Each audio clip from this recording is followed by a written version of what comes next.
খালেদ সাইফুল্লাহ সাইম, আপনি লিখেছেন মাগরিবের নামাজের সময় ফরজ নামাজের শেষের রাকাত পেলে বাকি 2 রাকাত পড়ার নিয়ম কি?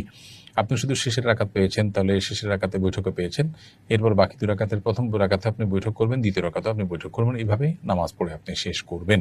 যদিও আপনি যখন নামাজ পড়বেন তখন আপনার প্রথম রাকাত যেটি সরি আপনি শেষের রাকাত যেহেতু পূর্ণাঙ্গ পেয়েছেন, অতএব সেটি আপনার 1 নম্বর রাকাত। আপনি ইমাম সালাম ফেরানোর পরে যখন আপনার ছুটে যাওয়া 2 রাকাত পড়বেন, তখন আপনার প্রথম রাকাতে আপনি বসবেন, কারণ সেটা রাকাতের সিরিয়ালে 2, একটা রাকাত ইমামের সাথে পেয়েছেন আর এটা তার দ্বিতীয় রাকাত, যার কারণে এখানে আপনি বসবেন। যদিও ইব্রাহিম নখীর একটি ফতোয়া রয়েছে যে এই ক্ষেত্রে আপনার যদি প্রথম রাকাতে আপনি নাও বসেন, তারপরে কিন্তু আপনার নামাজ হয়ে যাবে, এটি ইব্রাহিম নখীর একটা ফতোয়া এই মর্মেও রয়েছে।